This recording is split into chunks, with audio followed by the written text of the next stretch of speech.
যোগ্যতা নিরপেক্ষতা নিয়ে যাতে প্রশ্নবিদ্ধ না হয়, তাহলে এটা যদি আবার হয় তাহলে কিন্তু আবার আমরা আগের জায়গায় চলে যাব।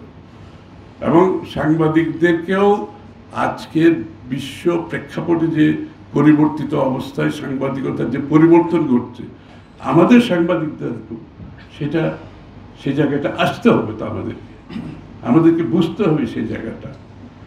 এবং রাজনীতিবিদ সাংবাদিকদের যে সম্পর্ক, যে সিভিল আর্মি যে সম্পর্কে যে কথা আমরা বলি, রাজনীতিবিদ সাংবাদিকদের একটা সম্পর্ক আছে, কিন্তু এই সম্পর্কটা আমাদেরকে স্বচ্ছতার সাথে পালন করতে হবে।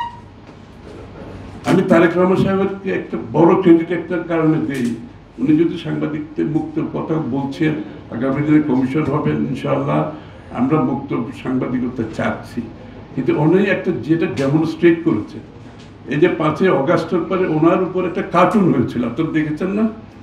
ওনাকে করে একটা কার্টুন করেছিল, মানে ওনাকে ব্যঙ্গ করে একটা কার্টুন হয়েছে।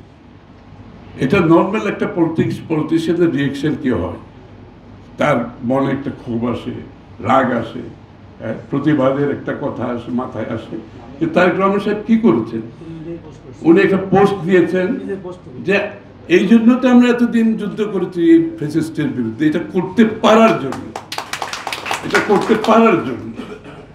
This is a big message, এটা অনেক বড় একটা মেসেজ। কিন্তু একটা ছোট কথা, কিন্তু যে ওরা যে আমার ইয়েটা করেছে, আমার কি বলে কার্টুনটা ব্যঙ্গ করেছে, আমাকে বেঙ্গলতে কার্টুনটা ছাপিয়েছে, এটার জন্য তো আমরা এতদিন যুদ্ধ করেছি, এটা যাতে করতে পারে সাংবাদিকরা, মুক্তভাবে করতে পারে।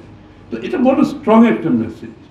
তো আমি এই জন্য আমরা অত্যন্ত আমার মধ্যে আশার সঞ্চার হয়েছে যে আমাদের নেতৃত্বের মধ্যে যখন এই ধরনের একটা বড় ধরনের পরিবর্তনের একটা চিন্তা আসে, তখন আমরা সবাই আশাবাদী হই।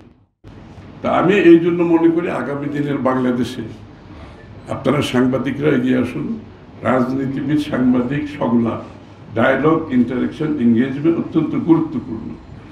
এটা কিন্তু কোনো সময় ছিল না, যে বিগত 15 বছর একেবারেই ছিল না, যে নির্দেশিতভাবে সাংবাদিকতা হয়েছে, এঙ্গেজমেন্টের তো কিছু নাই, ইন্টারাকশনের কিছু নাই, এখানে বোঝাপড়ার কিছু নাই। তো কিন্তু এটা তো আমাদেরকে করতে হবে, এই কালচারটা আমাদেরকে আনতে হবে। সাংবাদিকদের নিজস্ব ব্যক্তিগত মতামত থাকবে, আদর্শ থাকবে, কিন্তু সাংবাদিকতায় সেটা প্রতিফলিত হওয়া উচিত। তার কার্যক্রমের মধ্যে তার কার্যক্রমের মধ্যে একটা অবজেক্টিভিটি থাকতে হবে।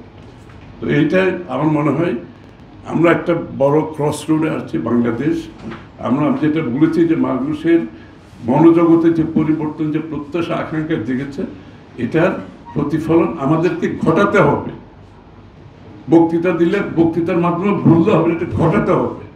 তাহলে আজকে সবাই মিলে আমি মনে করি আগামী দিনে বাংলাদেশের মুক্ত সাংবাদিকতা, এবং সাংবাদিকদেরও তো একটা জীবনযাপনের একটা স্ট্যান্ডার্ড থাকতে হবে।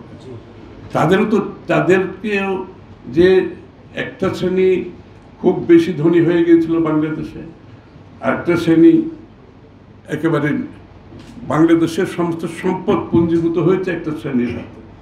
যে জন্য আমি গণতন্ত্রের কথাটা বারবার বলছি, সাংবাদিকতার মধ্যে, অর্থনীতির মধ্যে, রাজনীতিতে বটে, যে এই জন্য আমাদের এই জিনিসটা আনতে হবে, যাতে করে সম্পদেরও একটা বন্টনের একটা ন্যায্যতা থাকতে হবে সব জায়গায়, একটা ন্যায্যতা থাকতে হবে। দুর্নীতি মুক্ত বটেই, কিন্তু একটা ন্যায্যতা, ফেয়ারনেস থাকতে হবে।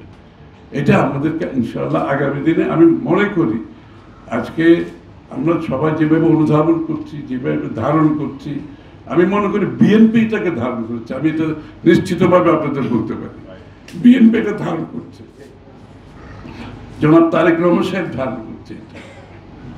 এই জন্য আমার নিজের একটা কমফোর্ট জোন এখানে আছে, যে জন্য আমি রাজনীতি এখনো করে যাচ্ছি, যে এখানে আমরা কিছু একটা করতে পারবো আমরা দেশের জন্য আগামী দিনে। তো সবাই মিলে করতে হবে, বিএনপি দল হিসেবে একা করতে, আপনাদের সহযোগিতা লাগবে। সবাইকে ধন্যবাদ।